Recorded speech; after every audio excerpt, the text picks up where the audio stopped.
नमस्कार विद्यार्थी मित्रांनो, आजचा आपला विषय भरपूर सेन्सिटिव्ह आहे आणि त्यापेक्षा जास्त इन्फॉर्मेटिव्ह सुद्धा आहे। लेक्चरला सुरुवात करण्यापूर्वी फक्त एकच मुद्दा सांगतो की पर्टिक्युलर एखाद्या समाजाबद्दल बोलण्याचा इथं अजिबात हेतू नाहीये। जरी नाव तुम्हाला इथं मराठा आरक्षण जरी दिसेल तरी सुद्धा आपण ईडब्ल्यूएस, एससीबीसी, घटनात्मक वेगवेगळ्या तरतुदी कोणत्या आहेत, आरक्षणासंदर्भात कोणत्या घटना दुरुस्ती केल्या जातात, त्या कशा केल्या जातात, मग 103 जी अमेंडमेंट झाली, कॉन्स्टिट्यूशनल अमेंडमेंट झाली, ती कशाशी संदर्भात आहे, ह्या अशा बऱ्याचशा गोष्टींना आपल्याला अभ्यासायचं आहे। फक्त रिसेंटली मराठा आरक्षण हे चर्चेमध्ये असल्यामुळे हा मुद्दा पहिल्यांदा मी तुम्हाला सांगेन, त्यानंतर आपण याला पॉलिटिशी लिंक करूयात। पूर्णपणे राज्यशास्त्र या विषयाचा अभ्यास तुमचा होणार आहे, तर लेक्चर शेवटपर्यंत बघा। तुम्हा सगळ्यांचं विजन गव्हर्नमेंट जॉब या एज्युकेशनल प्लॅटफॉर्मवरती अगदी मनपूर्वक स्वागत। आपल्या आजच्या लेक्चरची पीडीएफ आणि ऑडिओ फाईल ही तुम्हाला टेलिग्राम चॅनलवरती मिळेल। विजन गव्हर्नमेंट जॉब ऑफिशियल हे आपलं टेलिग्राम चॅनल आहे। या व्यतिरिक्त विजन स्टडीचं आपलं ॲप हे आता गुगल प्ले स्टोअरवरती सुद्धा अवेलेबल आहे। ॲपच्या माध्यमातून भरपूर सारा मोफत तुमचा अभ्यास होणार आहे। ॲपमध्ये काही पेड कोर्स पण आहेत, जर तुम्ही इंटरेस्टेड असाल तर या पेड कोर्समध्ये प्रवेश घेऊ शकता। आता आपल्या मुख्य मुद्द्याकडे येऊ। मराठा आरक्षण हा विषय रिसेंटली चर्चेमध्ये आलाय आणि यामुळेच बरेचसे क्वेश्चन हे तुमच्या मनामध्ये असतील जे मराठा समाजाशी बिलॉंग करतात। अशांना वाटत असेल की आता जॉबला अप्लाय करताना आपण कोणत्या कॅटेगरीमधून अप्लाय होतो, म्हणजे पर्टिक्युलर कोणता क्लास आपल्याला निवडायचा असतो, ईडब्ल्यूएस की एससीबीसी, किंवा हे नेमका प्रकार काय आहे। तर याच्यातला मुख्य मुद्दा म्हणजे हा विषय चर्चेत कुठून आला, तर राज्य शासनाकडून एक GR प्रकाशित करण्यात आला आणि त्या GR नुसार राज्यातील शासकीय नोकऱ्या आणि शिक्षणात खुल्या प्रवर्गातील आर्थिक दुर्बळ घटकांसाठी लागू झालेले 10% आरक्षण मराठा समाजाला घेता येणार नाही, असा आदेश राज्य सरकारकडून जारी करण्यात आलाय। आता नेमकं हे आरक्षण आर्थिक दुर्बल घटकांच्या संबंधित होतं म्हणजे नेमकं काय होतं, किंवा ही जी लँग्वेज इथं दिली आहे ती थोडीशी आपल्याला कन्फ्यूज करणारी वाटते किंवा अर्थ लवकर लागत नाही। तर पहिल्यांदा हे सांगतो की आपल्या महाराष्ट्रामध्ये ना आरक्षण वेगवेगळ्या कॅटेगरीनुसार किंवा वेगवेगळ्या गटांना दिलं जातं। जसं की SC साठी महाराष्ट्रात 13% आरक्षण आहे, ST साठी 7% आरक्षण आहे, OBC साठी जवळपास 19% आरक्षण आहे, त्यानंतर SBC म्हणजे स्पेशल बॅकवर्ड कॅटेगरीसाठी 2% आरक्षण आहे, त्यानंतर ज्या भटक्या विमुक्त जमाती असतात त्यांच्यासाठी जवळपास 11% आरक्षण आहे। या व्यतिरिक्त 2019 मध्ये जे मराठा आरक्षण किंवा मराठा समाजाला आरक्षण देण्यासाठी जे स्वतंत्र गट बनवण्यात आला त्याला SEBC असं नाव देण्यात आलंय।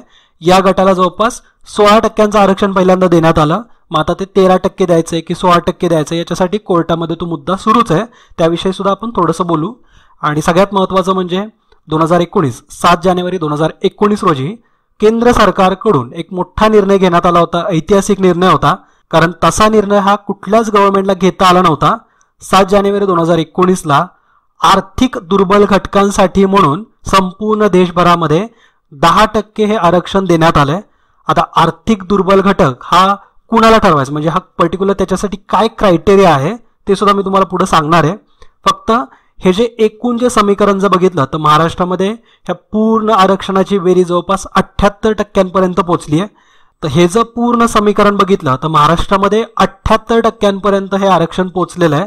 आणि याच्यामध्ये असं होत होतं की एकाच व्यक्तीला 2 वेगवेगळ्या गटातून आरक्षण सुद्धा मिळतंय आणि ते अगदी आपल्या कॉन्स्टिट्यूशनच्या विरोधामध्येच आहे। म्हणजे आपल्या कॉन्स्टिट्यूशननुसार तरी एका व्यक्तीला हे एकाच कुठल्या तरी समूहामधून त्याला आरक्षण मिळालं पाहिजे। तर म्हणून जे डबल आरक्षण होतं तर त्यापैकी जे आर्थिक दुर्बल घटक असतील तर अशांचं 10%चं आरक्षण हे मराठा समाजाला लागू होत नाही। तर अशा प्रकारचा निर्णय हा राज्य शासनाकडून घेण्यात आलाय। पहिल्यांदा हा जो निर्णय आहे तर त्याला व्यवस्थितपणे समजून घेऊ। महाराष्ट्रामध्ये मराठा समाजासाठी सामाजिक आणि शैक्षणिक मागास प्रवर्गातून राज्य शासकीय सेवा आणि शिक्षण संस्थांमध्ये प्रवेश घेण्यासाठी म्हणून आरक्षण लागू करण्यात आलंय।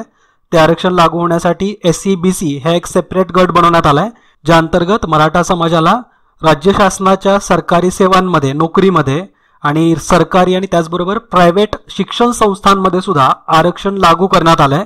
पण याआधी काय झालं होतं 2019 मध्ये की केंद्र सरकारकडून सगळ्याच ओपन कॅटेगरीसाठी म्हणून जे आर्थिक दुर्बल घटक जे येतात ओपन कॅटेगरीमध्ये तर अशांसाठी 10% आरक्षणाची तरतूद केली होती। मग असं होऊ लागलं होतं, अशा काही तक्रारी समोर आल्या शासनाकडे की दोन्ही प्रकारच्या आरक्षणाचा लाभ घेतला जातोय। तर या तक्रारीचा पाठपुरावा करत गव्हर्नमेंटकडून, आपल्या राज्य सरकारकडून असा निर्णय घेण्यात आलाय, हा आदेश काढण्यात आलाय की मराठा समाजाला आर्थिक दुर्बल घटक या अंतर्गत आरक्षण घेता येणार नाही, त्याचा लाभ होणार नाहीये. पण त्यांच्यासाठी स्वतंत्र अशी एक SCBC कॅटेगरी आहे ज्याच्यामध्ये 13-16% आरक्षण आहे, तर तिथून आरक्षण मिळत राहील. ठीक आहे, म्हणजे जे दुहेरी आरक्षण लागू होत होतं तर ते आता सरकारच्या या GRच्या माध्यमातून लागू होणार नाहीये. एकाच प्रकारामधून आरक्षण घेता येईल, आरक्षण मिळणारच आहे. ठीक आहे, आता इथपर्यंत जी माझी बडबड होती तर ती मे बी तुम्हाला समजली नसेल असंच कन्सिडर करतो, कारण पुढं आणखीन सिम्प्लिफाय करत जायचं आहे. तर इथपर्यंतचा सगळा मुद्दा हा करंट चर्चेमधला आहे. याच्यामधले जे टर्म्स आहेत जसं की आर्थिक दुर्बल घटक म्हणजे इकॉनॉमिकली वीकर सेक्शन, त्याला EWS म्हटलं जातं, SCBC, तर हे नेमकं काय हे ज्यावेळेस तुम्हाला समजेल त्यानंतर तुम्हाला करंट जो आपला इश्यू आहे तो आणखीन क्लिअरली समजणार आहे. त्यासाठी पहिल्यांदा EWS काय हे समजून घ्या. आता भारतामध्ये आरक्षणाची सुरुवात कशी झाली तर शैक्षणिकदृष्ट्या सामाजिकदृष्ट्या जे दुर्बल घटक आहेत अशांना आरक्षण दिलं जात होतं 2019 7 जानेवारी पूर्वी. 7 जानेवारीला एक मोठा निर्णय घेण्यात आला. त्यानुसार जे समाजामध्ये आर्थिक दुर्बल घटक आहेत ज्यांची फायनान्शियल कंडिशन तेवढी स्ट्रॉंग नाहीये, तर अशा खास करून ओपन कॅटेगरीमधल्याच नागरिकांना या EWS या कॅटेगरीमध्ये आरक्षण मिळण्यासाठी एक मंजुरी मिळाली. म्हणजे ओपन कॅटेगरीमध्ये मग ब्राह्मण असतील, मुस्लिम सुद्धा असतील, मराठा समाजामधले आहेत, तर हे जे सगळं ओपन कॅटेगरीमध्ये जे येतात पण त्यांची फायनान्शियल कंडिशन वीक आहे, तर अशा कुटुंबांसाठी EWS या इकॉनॉमिकल वीकर सेक्शन या एका नवीन तरतुदीची सुरुवात करण्यात आली, ज्या अंतर्गत 10% रिझर्वेशन कोटा ह्या EWS साठी देण्यात आला. आता यासाठी काहीतरी क्रायटेरिया ठरवला असेल ना की कोण वीक आहे, इकॉनॉमिकली कोण वीक आहे, आर्थिकदृष्ट्या कोण दुर्बल घटक आहे. तर यासाठी महत्त्वाचे असे 5 पॅरामीटर आहेत, तुम्ही लक्षात ठेवू शकता. एखाद्या व्यक्तीचं जर वार्षिक उत्पन्न हे 8 लाखांपेक्षा कमी असेल तर तो या इकॉनॉमिकली वीकर सेक्शनमध्ये येईल, म्हणजे त्या व्यक्तीला या EWSचा लाभ घेता येईल. आणि सगळ्यात महत्त्वाची याला अट असणार आहे की तो ओपन खुल्या वर्गातला व्यक्ती असावा, कारण इतर खुला व्यतिरिक्त जे आहेत तर अशांना त्यांच्या कॅटेगरीनुसार त्यांच्या सामाजिक दुर्बलतेमुळे त्यांना ऑलरेडी आरक्षण मिळालेलंच आहे, पण खुल्या वर्गासाठी अशा आरक्षणाची तरतूद नव्हती, जी की 7 जानेवारी 2019ला करण्यात आली. खास खुल्या वर्गासाठीच काही महत्त्वाच्या तरतुदी करण्यात आल्या. त्यामध्ये एखाद्या व्यक्तीचं उत्पन्न हे 8 लाखांपेक्षा कमी असेल तर तो इकॉनॉमिकली वीक म्हणून कन्सिडर केला जाईल. दुसरा महत्त्वाचा मुद्दा याच्यात आहे की त्या व्यक्तीकडे समजा शेत जमीन आहे आणि ती शेत जमीन 5 एकरापेक्षा जर कमी असेल तर असा व्यक्ती सुद्धा आर्थिक दुर्बल घटक म्हणून कन्सिडर केला जातो. तिसरा महत्त्वाचा क्रायटेरिया आहे की त्या व्यक्तीकडे जर स्वतःचं घर आहे पण ते घर 1000 स्क्वेअर फीट या डायमेन्शनपेक्षा जर कमी असेल, 1000 स्क्वेअर फुटापेक्षा जर ते कमी असेल तर तो व्यक्ती सुद्धा आर्थिक दुर्बल घटकामध्येच येईल. या व्यतिरिक्त जर त्या व्यक्तीकडं रेसिडेन्शियल प्लॉट आहे, रिकामा प्लॉट जर आहे आणि तो प्लॉट जर महानगरपालिका या क्षेत्रामध्ये येईल तर तो प्लॉट हा 100 यार्डपेक्षा कमी असावा, आणि जर तो प्लॉट हा महानगरपालिका क्षेत्रामध्ये येत नाही तर त्या प्लॉटचे डायमेन्शन 200 यार्डपेक्षा कमी असावेत. ठीक आहे, तर या महत्त्वाच्या असे 5 तरतुदी 5 क्रायटेरिया ठरवण्यात आलेत. म्हणजे हे पूर्णपणे आर्थिक कंपॅरिझनच आहे एखाद्या व्यक्तीचं. म्हणजे समजा आता माझं उत्पन्न 8 लाखांपेक्षा कमी असेल, माझ्याकडं एखादा प्लॉट आहे जो महानगरपालिकेच्या क्षेत्रामध्ये येतोय आणि त्या प्लॉटचं डायमेन्शन हे 50 यार्ड आहे. माझ्याकडे शेत जमीन आहे की फॉर एक्झाम्पल 3 एकराचीच आहे, आणि समजा माझ्याकडे एखादं घर पण आहे आणि त्याचे डायमेन्शन हे 800 स्क्वेअर फूट एवढेच आहेत, तर मग मी हा इकॉनॉमिकल वीक सेक्शनमध्ये येईल. म्हणजे मला पर्टिक्युलर आर्थिक दुर्बल घटकामध्ये कन्सिडर केलं जाईल आणि त्यानुसार मी या 10% आरक्षणाच्या तरतुदीचा लाभ घेऊ शकतो. ठीक आहे, म्हणजे तुम्हाला क्रायटेरिया पण समजले, EWS कुणासाठी आहे हे पण तुम्हाला समजलं. पण आता एक मुद्दा लक्षात घ्या, EWS हे केंद्र सरकारकडून सुरू करण्यात आलंय, तर ते राज्य सरकारला आणि केंद्र सरकार तर दोन्हीकडे ते अप्लाय होतं. म्हणजे EWSच्या अंतर्गत तुम्ही केंद्र सरकारच्या राज्य सरकारच्या नोकऱ्यांना अप्लाय करू शकता. या व्यतिरिक्त EWSचाच वापर करून तुम्ही केंद्र सरकार आणि राज्य सरकार तर या दोघांकडे ऑपरेट होणाऱ्या प्रायव्हेट किंवा सरकारी शाळांमध्ये, सरकारी शैक्षणिक संस्थांमध्ये सुद्धा EWSच्या अंतर्गत तुम्हाला 10% आरक्षण मिळणार आहे. ठीक आहे, म्हणजे EWS हे संपूर्ण देशासाठी आहे. हा मुद्दा तुम्हाला समजला असेल. या व्यतिरिक्त थोडंसं आपल्या राज्य सरकारकडून जो निर्णय घेण्यात आला होता, मराठा समाजाला SCBC मध्ये ठेवण्यात आलं, स्पेशल इकॉनॉमिकल बॅकवर्ड कॅटेगरीमध्ये त्यांना ठेवण्यात आलं, आणि या अंतर्गत आता नेमकं आरक्षण कसं मिळणार आहे हे मी तुम्हाला सांगतो. राज्य सरकारकडून मराठा समाजाला आरक्षण देण्यासाठी म्हणून नवीन तरतूद करण्यात आली. SCBC हे इंट्रोड्यूस करण्यात आलं. SCBCच्या अंतर्गत 13% आरक्षण, 16% आरक्षण, म्हणजे हा कोर्टाचा मुद्दा आहे. आता 16% आरक्षण हे इनिशियली सांगण्यात आलं होतं की 16% आरक्षण हे देण्यात येईल मराठा समाजाला SCBCच्या अंतर्गत. आता यामध्ये नेमकं काय होणार होतं, तर जो मराठा समाजामधला व्यक्ती ज्याला राज्य सरकारच्या नोकरीमध्ये किंवा राज्य सरकारच्या आणि आपल्या राज्यामधल्या प्रायव्हेट या शैक्षणिक संस्थांमध्ये जर आरक्षण हवं असेल तर त्या मराठा समाजामधल्या व्यक्तीला SCBCच्या अंतर्गत 16% आरक्षणाची तरतूद केली होती. म्हणजे तो आता आरक्षण या कॅटेगरीमध्ये येतोय. पण आता काय झालं, केंद्र सरकारकडून सुद्धा EWS हे लागू करण्यात आलंय. राज्यामध्ये आपल्या SCBC हे अप्लाय करण्यात आलं, लागू करण्यात आलं. म्हणजे काय झालं, मराठा समाजाला 2 प्रकारातून आरक्षण मिळू शकतंय. मराठा समाज SCBC मध्ये महाराष्ट्र शासनामध्ये महाराष्ट्राच्या अंतर्गत येतोय, पण तो केंद्राच्या लेवलला जर बघितला तर केंद्रामध्ये SCBCची अशी तरतूद नाहीये. तर ओपन खुल्या वर्गासाठी म्हणून केंद्र सरकारकडून फक्त EWS हे लागू करण्यात येते. म्हणजे ओपन खुल्या वर्गामधला जो आर्थिक दुर्बल घटक आहे तर या अंतर्गत तो व्यक्ती, समजा फॉर एक्झाम्पल A हा व्यक्ती आहे ज्याला SSC एक्झामसाठी अप्लाय करायचं आहे, केंद्र सरकारकडून घेण्यात येणारी एक्झाम, तर त्या एक्झामला अप्लाय करण्यासाठी तो EWSचाच वापर करू शकतो, कारण SCBC हे केंद्रामध्ये नाही आहे. पण ज्यावेळेस तो MPSCची परीक्षा देतोय महाराष्ट्रामध्ये तर त्या व्यक्तीला SCBC आणि EWS असे 2 ऑप्शन दिसतील. मग तो काय करेल की मे बी आत्तापर्यंत असं झालंय किंवा अशा तक्रारी आल्यात की दोन्ही ठिकाणांकडून आरक्षण घेण्याचा प्रयत्न झालाय, तर आता तसं होऊ नये यासाठी म्हणून महाराष्ट्रामध्ये सुद्धा मराठा समाजाला आर्थिक दुर्बल घटक म्हणजे जे केंद्राकडून लागू करण्यात आलेलं EWS जे आहे तर यामध्ये त्याला अप्लाय करता येणार नाही, याच्या अंतर्गत त्याला आरक्षण मिळणार नाहीये. पण जो मराठा समाजाचा व्यक्ती MPSCला अप्लाय करतोय त्यासाठी महाराष्ट्र शासनाकडून स्वतंत्र अशी तरतूद करण्यात आलेली ऑलरेडी, ती म्हणजे SCBCची, ज्या अंतर्गत मराठा समाजाला आरक्षण आहे. ठीक आहे.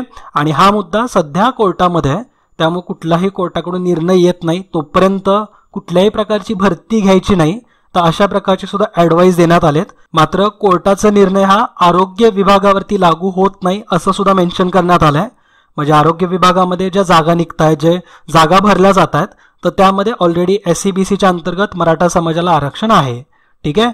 मात्र इतर ज्या काही जागा भरल्या जातील तर त्याच्यावरती स्थगिती आणायची किंवा तो निर्णय येईपर्यंत थांबायचा आहे, असे कोर्टाचे निर्देश आहेत. सुप्रीम कोर्टकडून 1 सप्टेंबर रोजी निकाल दिला जाईल आणि 25 ऑगस्ट रोजी वेगवेगळ्या अशा 5 जजेसचं पॅनल असणार आहे. ते 5 जज कोणते असतील तर यावरती 25 ऑगस्टला निर्णय घेण्यात येणार आहे. म्हणजे जो ऑगस्ट आणि सप्टेंबर, 1 सप्टेंबर जे आहे तर ती डेट महत्त्वाची आहे, कारण त्या माध्यमातून अगदी एक क्लॅरिटी मिळेल की मराठा समाजाला किती % आरक्षण मिळणार आहे. तर हा मुद्दा सध्या फक्त कोर्टामध्ये, बाकी सगळ्या गोष्टी व्यवस्थितपणे सॉर्ट आउट झालेल्या आहेत. तर तुम्हाला SCBC आणि EWS याच्याबद्दल माहिती समजली असेल तरी तुमच्या मनामध्ये एक जो प्रश्न आहे की मराठा विद्यार्थ्यांनी कोणत्या आरक्षणाचा लाभ घ्यावा, तर याचा सिंपल आन्सर आहे, जे विद्यार्थी कुठल्याही शैक्षणिक संस्थांसाठी अप्लाय करत असतील किंवा कुठल्याही केंद्र सरकारच्या, राज्य सरकारच्या नोकरीसाठी अप्लाय करत असतील, अशा विद्यार्थ्यांनी जर केंद्रामध्ये ते अप्लाय करतायत आपल्या महाराष्ट्र राज्याच्या बाहेर, तर त्यावेळेस EWSचा फॉर्म भरायचा आहे. म्हणजे EWSचं सर्टिफिकेट त्यांच्याकडे असलं पाहिजे. खरं तर दोन्ही सर्टिफिकेट त्यांनी काढायचे, EWSचं पण आणि SCBCचं पण. EWSचं सर्टिफिकेट घेताना तुम्हाला तुमचं जे काही आपण 5 वेगवेगळे क्रायटेरिया बघितले, जो फॉर्म बघितला, तर तो फिलअप करायचा आहे की तुमच्याकडे एवढी जमीन पाहिजे, एवढे डायमेन्शनचं घर असावं किंवा याच्यापेक्षा कमी असावं, तुमचं उत्पन्न 8 लाखांपेक्षा कमी आहे का, तर या सगळ्या गोष्टी फिलअप केल्यानंतर EWS सर्टिफिकेट तुम्हाला मिळेल. आणि या सर्टिफिकेटचा वापर करून तुम्ही केंद्रातल्या नोकऱ्यांसाठी, केंद्रातल्या शैक्षणिक संस्थांसाठी तुमचं ठरलेलं 10% आरक्षण घेऊ शकता. कारण हे 10% आरक्षण ऑलरेडी केंद्र सरकारकडूनच देण्यात आलंय आणि हे आर्थिक दुर्बल घटकांसाठी आहे. ठीक आहे. आणि दुसरा महत्त्वाचं म्हणजे राज्यामध्ये जर तुम्ही अप्लाय करत असाल तर राज्यामध्ये अप्लाय करताना SCBC तुम्ही असायला पाहिजे. SCBCच्या अंतर्गत तुम्ही अप्लाय कराल, त्यासाठी लागणारे सर्टिफिकेट सुद्धा तुम्हाला काढावं लागेल. ठीक आहे.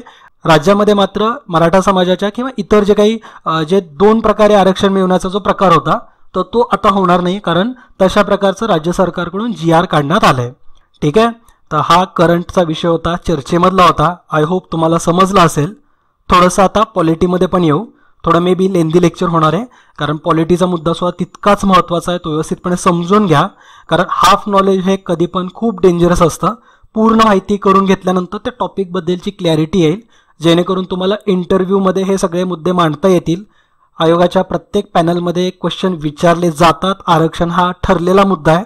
तुम्हाला ते पेपरमध्ये क्वेश्चनमध्ये नाहीत विचारत, पण इंटरव्ह्यू फेस करताना फेस टू फेस तुम्हाला या गोष्टी विचारल्या जातात. ठीक आहे. तर महत्त्वाच्या घटनात्मक तरतुदी पहिल्यांदा समजून घ्या.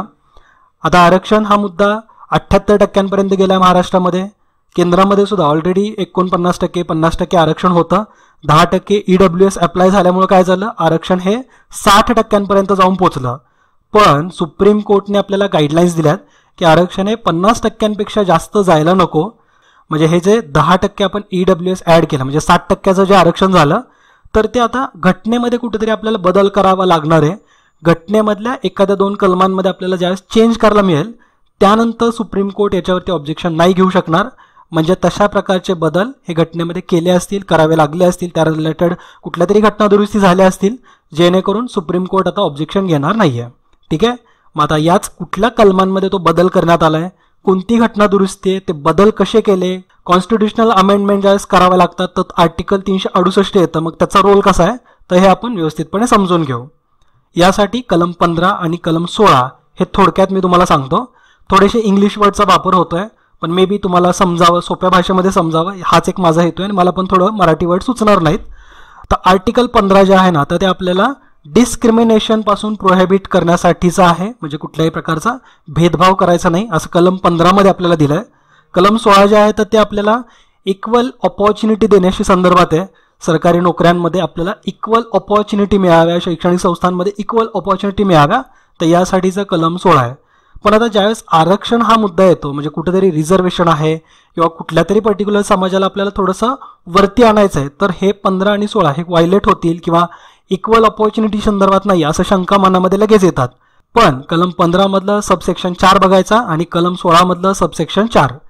कलम 15 मधलं जे सबसेक्शन 4 आहे तर याच्यामध्ये असं स्पेशली मेन्शन करण्यात आलं आहे की सोशियली म्हणजे सामाजिक आणि एज्युकेशनली म्हणजे शैक्षणिक, तर या 2 गोष्टींवरती, या 2 गोष्टींमुळं जर एखादा समाज हा पाठीमागं राहिला असेल, बॅकवर्ड बनला असेल, तर त्या समाजाला किंवा त्या पर्टिक्युलर समूहाला त्यांचं अपलिफ्टमेंट करणं म्हणजे त्यांची प्रगती घडवून आणणं, तर ही सरकारची एक जबाबदारी आहे. त्यासाठी सरकारला निर्णय घेण्याचा अधिकार कलम 15च्या सबसेक्शन 4 मध्येच दिलेला आहे. म्हणजे काय तर भारतामध्ये इतक्या दिवसांपासून जे आरक्षण दिलं जातं वेगवेगळ्या क्षेत्रांमध्ये, तर यासाठी आपल्या संविधानामध्येच तशी तरतूद आहे. कलम 15 सबसेक्शन 4 मध्ये सरकारला तशा प्रकारचं मार्गदर्शन करण्यात आलंय. म्हणजे खरं तर हे मूलभूत हक्कच आहेत. तर त्यामध्ये असं मेन्शन करण्यात आलंय की जो एखादा समाजामधला घटक हा जर सामाजिक आणि शैक्षणिक दृष्ट्या जर तो दुर्बल असेल तर त्याची प्रगती करून आणणं किंवा त्याची प्रगती झाली पाहिजे, हा त्यांचा मूलभूत हक्क आहे. आणि यासाठी शासनाला निर्णय घेण्याचा अधिकार मिळाला आहे. याच अधिकारांचा वापर करत पुढे जाऊन आरक्षण आपल्याला आलेलं दिसेल. तसंच कलम 16 सबसेक्शन 4 सुद्धा आहे की ज्यामध्ये नोकऱ्यांमध्ये अपॉइंटमेंट ज्या केल्या जातात तर त्यामध्ये सुद्धा सोशियली म्हणजे सामाजिक आणि एज्युकेशनली म्हणजे शैक्षणिक दृष्ट्या जर तो घटक पाठीमागा असेल तर त्यांचं अपलिफ्टमेंट करण्यासाठी किंवा त्यांना प्रगतीवरती आणण्यासाठी म्हणून नोकऱ्यांमध्ये सुद्धा त्यांना आरक्षण मिळावं किंवा नोकऱ्यांमध्ये त्यांना अपॉइंटमेंट देण्यासाठी सरकारने तशा तरतुदी कराव्यात. हा हक्क हा कलम 16 सबसेक्शन 4 मध्ये दिलाय. दोन्ही ठिकाणी सबसेक्शन 4 मध्ये ना सामाजिक आणि शैक्षणिक असाच उल्लेख होता 7 जानेवारी 2019च्या पूर्वी. 7 जानेवारी 2019ला काय झालं तर EWS हे इंट्रोड्यूस करण्यात आलं. म्हणजेच आर्थिक हे नाव तिथे ऍड करण्यात आले, आर्थिक दुर्बल घटक. मग आता आर्थिक दुर्बल घटक हा तर वर्ड कलम 15 सबसेक्शन 4 किंवा कलम 16 सबसेक्शन 4 दोन्हीकडे मेन्शन नाहीये. तर तो बदल आपल्याला घटनेमध्ये करावा लागला. त्या बदल करण्यासाठी म्हणून आर्टिकल 368चा वापर करावा लागलाय. आर्टिकल 368 कशाशी संदर्भात आहे हे मी तुम्हाला सांगण्यापूर्वीच लगेच क्लिक झालं पाहिजे की कलम 368 नुसार आपल्याला घटनेमध्ये जर कुठले बदल करायचे असतील, घटनेमध्ये हे एवढे सगळे जे आपले मूलभूत हक्क आहेत, मार्गदर्शक तत्व आहेत, यांच्यामध्ये जर बदल करायचा असेल, तो घटनात्मक बदल हवा असेल, तर त्या संदर्भात अमेंडमेंट करण्यासाठी आपल्याला आर्टिकल 368चा वापर करावा लागतो. ज्या अंतर्गत आपल्याला जो बदल घडवून आणायचा आहे त्यासाठी स्पेशल मेजॉरिटी घ्यावी लागते. म्हणजे काय तर समजा आता हा आर्थिक दुर्बल घटक हा शब्द मला 15 सबसेक्शन 4 मध्ये 16 सबसेक्शन 4 मध्ये ऍड करायचा आहे. खरं तर तिथे ऍड नाही केलेला, वेगळे सबसेक्शन ऍड करण्यात आलेत. म्हणजे कलम 15 मध्ये सुद्धा सबसेक्शन 6 बनवण्यात आलं, कलम 16 मध्ये सुद्धा एक उपकलम बनवण्यात आलंय आणि या कलमांमध्ये तो मुद्दा म्हणजे आर्थिक दुर्बल घटक हा शब्द तिथं ऍड करण्यात आलाय. मी हे तुम्हाला मराठीमधलं सांगतोय, त्याची इंग्लिश नाव आहेत म्हणजे ऑब्व्हियस आहे की त्याला इकॉनॉमिकल वीकर सेक्शन असंच नाव देण्यात आलंय. तर हे कलम 16च्या 6 आणि 15च्या 6 मध्ये ऍड करण्यात आलं. मग हे ऍड करण्यासाठी म्हणून कलम 368चा वापर करावा लागलाय, जिथं आपल्याला दोन्ही संसदेच्या दोन्ही सभागृहांमध्ये स्पेशल मेजॉरिटी घ्यावी लागली. नेमकी कशी? तर दोन्ही सभागृहांमधून आपल्याला ॲब्सोल्यूट मेजॉरिटी पाहिजे. ॲब्सोल्यूट मेजॉरिटी म्हणजे कसं? तर तो जो चेंज आहे तर तो होण्यासाठी म्हणून संसदेमध्ये एकूण सदस्य म्हणजे त्या पर्टिक्युलर एका राज्यसभेमध्ये गेला असेल पहिल्यांदा किंवा लोकसभेमध्ये, खरं तर लोकसभेमध्ये पास झाला. तर लोकसभेमध्ये काय झालं की जेवढी संख्या आहे तर त्यांच्या 50% त्याला पाठिंबा असला पाहिजे, त्या बिलसाठी पाठिंबा असला पाहिजे. मग तो एक क्रायटेरिया पास झाला. दुसरा क्रायटेरिया असा आहे की दोन्ही सभागृहांमध्ये जेवढे मेंबर आहेत तिथं उपस्थित मेंबर आहेत आणि या व्यतिरिक्त जेवढे सदस्य हे वोट करणार आहेत तर या एकूण सदस्यांच्या संख्येच्या वोट करणाऱ्यांच्या 2/3 सदस्यांनी त्या बिलाला पाठिंबा दिला तर ती घटनेमध्ये आपल्याला बदल हा करता येईल, तो बदल करता येईल. तर तसा बदल झाला आणि या संदर्भात घटना दुरुस्ती क्रमांक 103 झाली आहे. घटना दुरुस्ती 103 ही कशाशी संदर्भात आहे? तर आर्थिक दुर्बल घटक यासाठी आरक्षण देण्याशी संदर्भातची ही महत्त्वाची घटना दुरुस्ती आहे. तर 103वी ती हा मुद्दा तुम्हाला माहिती पाहिजे, आपल्याला आयोगामार्फत मॅच दी पेअरमध्ये क्वेश्चन विचारला जाऊ शकतो. ठीक आहे. तर कशा प्रकारे आर्टिकल 368चा वापर करून हे कॉन्स्टिट्युशनल अमेंडमेंट ऍक्ट 103 पारित करण्यात आलं हे तुम्हाला मे बी समजलं असेल. आता एवढं सोपं सांगितलं म्हणलं खरं तर समजायलाच पाहिजे आणि जरी नसेल समजलं तरी काळजी करू नका, मी पुन्हा एकदा अगदी शॉर्टमध्ये सांगतो. कलम 368चा वापर का करावा लागतोय? कारण आपले बदल हे डायरेक्टली मूलभूत हक्कांमध्ये आहेत, कलम 15 आणि कलम 16 मध्ये. नवीन सेक्शन आपण 6 हे दोन्ही ठिकाणी ऍड केले. त्यामध्ये आपल्याला आर्थिक दुर्बल घटक हा शब्द ऍड करायचा होता, जो की पूर्वी आपल्या कॉन्स्टिट्यूशनमध्ये नव्हता. पूर्वी फक्त जे आरक्षण होतं किंवा जे अपलिफ्टमेंट करायचं होतं किंवा जी त्या समूहांची प्रगती करून द्यायची तर ती प्रगती करण्यासाठी फक्त 2च रिझन पाहिजे होते, एक म्हणजे सामाजिक आणि दुसरं म्हणजे शैक्षणिक. पण आता 2019 मध्ये 7 जानेवारी 2019 मध्ये आर्थिक हा सुद्धा तिथं एक पॉईंट ऍड करण्यात आलाय. म्हणजे आर्थिक कारणांवरून सुद्धा खुल्या वर्गासाठी आरक्षण ही तरतूद सुरू करण्यात आली. त्यासाठी कलम 368चा वापर झाला. त्यातून ॲब्सोल्यूट मेजॉरिटीच्या माध्यमातून 103वी घटना दुरुस्ती झाली आणि ते सबसेक्शन 6 हे ऍड करण्यात आलं. त्यानुसार EWS ही आता एक घटनात्मक तरतूद झाली, कोर्टामध्ये त्याला चॅलेंज करता येणार नाही. ठीक आहे. आता आय होप तुम्हाला एवढं तरी समजलं असणारच आहे.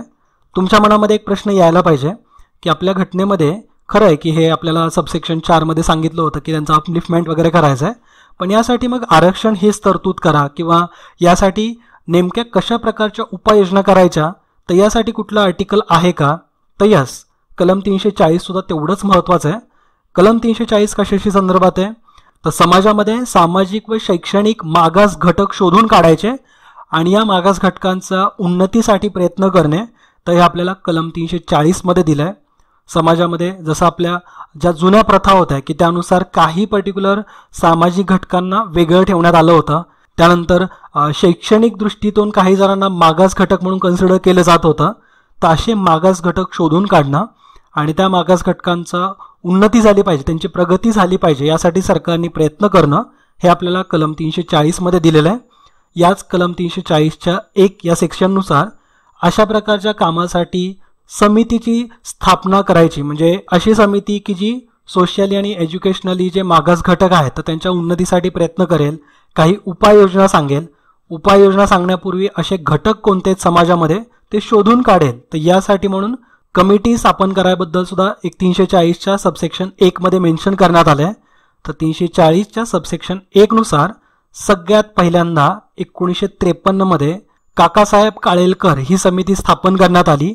या समितीचा हाच एक उद्देश होता की असे घटक समाजामधले शोधून काढणं किंवा पर्टिक्युलर क्रायटेरिया ठरवणं की कुठल्या घटकाला आपण सामाजिक आणि शैक्षणिक मागास घटक म्हणून ओळखू शकतो.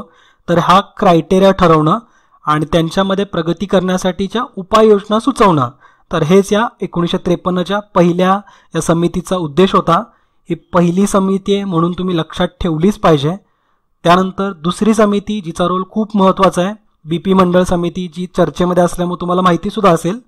1978 मध्ये ही स्थापन करण्यात आली होती आणि अशा प्रकारे सामाजिक किंवा शैक्षणिक जे मागास घटक आहेत तर ते शोधून काढणं, त्यांच्या उन्नतीसाठी प्रयत्न करणं तर यासाठी म्हणूनची ही दुसरी महत्त्वाची समिती जी कलम 340 सबसेक्शन 1चा वापर करून स्थापन करण्यात आली, BP मंडळ समिती, यांची एक महत्त्वाची तरतूद आहे. त्यांनी असं सांगितलं होतं की ओबीसींना 27.5% आरक्षण मिळालं पाहिजे.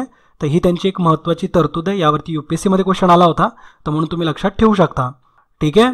तर हा पूर्ण आरक्षणाबद्दलचा मुद्दा आय होप तुम्हाला व्यवस्थितपणे समजला असणार आहे. आपण मराठा समाज आरक्षण हे चर्चेमध्ये असल्यामुळं हा मुद्दा इथं इन्क्लूड केला होता. पॉलिटीमधले बरेचसे अँगल तुम्हाला समजले असतील. आत्ता खरं तर आपल्या राज्य सरकारकडून जो निर्णय घेण्यात आला आहे तो तुम्हाला समजेल. मी पुन्हा एकदा तुम्हा सगळ्यांसाठी तो वाचून दाखवतो. राज्य सरकारने शासकीय निर्णयामध्ये असं म्हटलंय की आर्थिकदृष्ट्या दुर्बल घटक म्हणजे ज्या घटकांना कोणत्याही मागास प्रवर्गातील आरक्षणाचा लाभ अथवा सोयी सुविधा फायदा दिला जात नाही अशा खुल्या प्रवर्गातील आर्थिकदृष्ट्या कमकुवत घटकांचा समावेश यात आहे. केंद्र सरकारच्या मागास प्रवर्गाच्या यादीमध्ये मराठा समाजाचा समावेश नाही.